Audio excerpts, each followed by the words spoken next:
bulan yang senantiasa membawa keberkahan bagi seluruh umat Islam, bagi orang tua, anak-anak, dan kalangan non-muslim sekalipun. Di antara kita, mungkin sudah ada yang pernah bertemu dengan bulan Ramadan, ada yang belasan tahun, dan puluhan tahun. Namun, bagaimana kabar bekas kebaikan amalan yang telah kita sulam?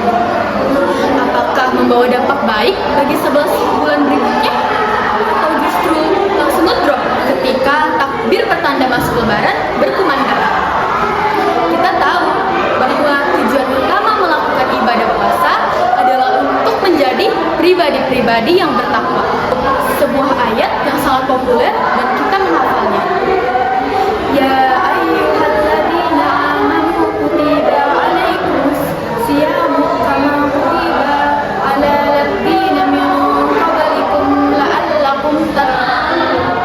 Yang artinya, wahai orang-orang yang beriman, diwajibkan atas kamu berpuasa sebagaimana diwajibkan untuk orang-orang sebelum kamu agar kamu bertakwa.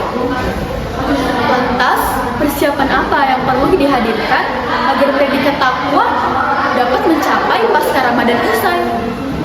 Pada kesempatan terbatas ini, kita akan belajar bersama agar setiap kita mampu meraih gelar ketakwaan sebagai tujuan akhir dari disyariatkannya masa Ramadan ini. Dan pada kesempatan ini, izinkan saya berbagi ceramah dengan tema Indahnya Ramadanku, merajut cerita dengan ibadah. Salam beriring salawat, tak lupa kita lantunkan kepada Nabi besar kita Muhammad SAW beserta para keluarga serta sahabat. Semoga kita menjadi bagian dari umatnya yang mendapatkan syafaat di yaumul akhir nanti. Amin ya rabbal alamin. Ramadan, bulan yang penuh berkah dan rahmat, bulan yang dinantikan oleh seluruh umat muslim di dunia, bulan yang menjadi kesempatan bagi kita untuk membersihkan jiwa, memperkuat iman, dan meningkatkan kualitas ibadah kita. Dengan berpuasa, kita dapat merasakan lapar dan dahaga yang dialami oleh orang-orang yang kurang beruntung. Kita dapat merasakan betapa berharganya makanan dan minuman yang kita konsumsi sehari-hari. Dan kita juga merasakan betapa pentingnya untuk bersyukur atas segala nikmat yang kita terima.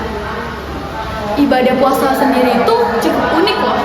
Ibadah puasa berbeda dari jenis ibadah lainnya. Pada ibadah puasa, umat Islam diperintahkan untuk meninggalkan dan menahan sesuatu.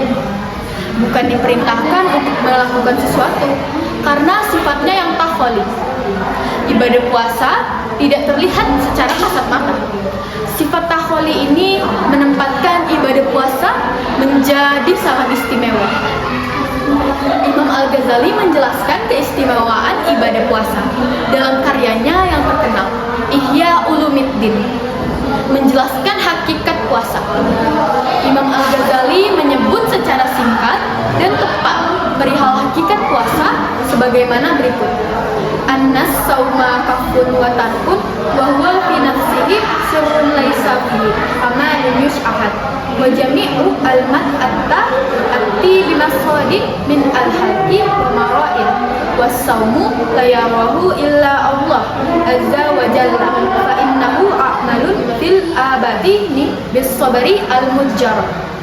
Puasa itu menahan diri dan meninggalkan. Puasa pada hakikatnya sebuah rahasia. Tidak ada amal yang tampak padanya.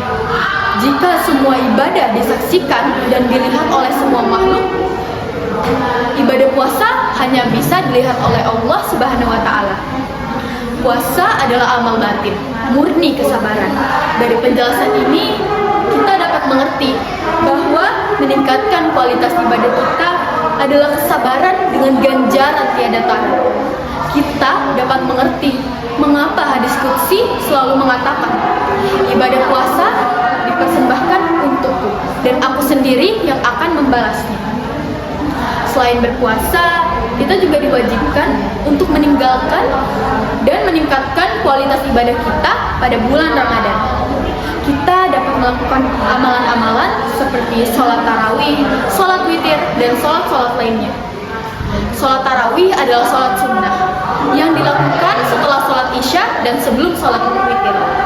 Rasulullah dan para sahabat juga melakukan sholat tarawih di bulan Ramadan, dan hal ini dijelaskan dalam hadis riwayat Bukhari yang berisi Rasulullah sholat di malam hari, maka para sahabat menyertainya. Setelah itu di hari kedua sholat mereka bertambah, dan di hari ketiga sholat mereka bertambah banyak.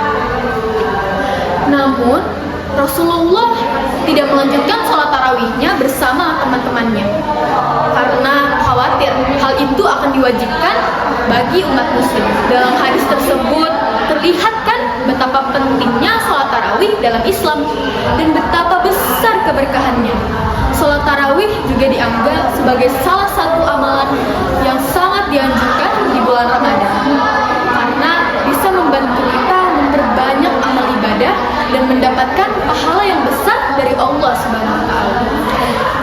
Selain itu, tarawih juga bisa membantu kita untuk mendapatkan keberkahan dan kesejukan jiwa. Salat tarawih dilakukan di malam hari, di mana suasana lebih tenang dan sejuk. Dalam surat Al-Qadr ayat 2-3, Allah berfirman, "Malam kemuliaan itu lebih baik dari 1000 bulan. Pada malam itu turunlah malaikat-malaikat dan Jibril dengan izin Tuhannya untuk mengatur segala urusan."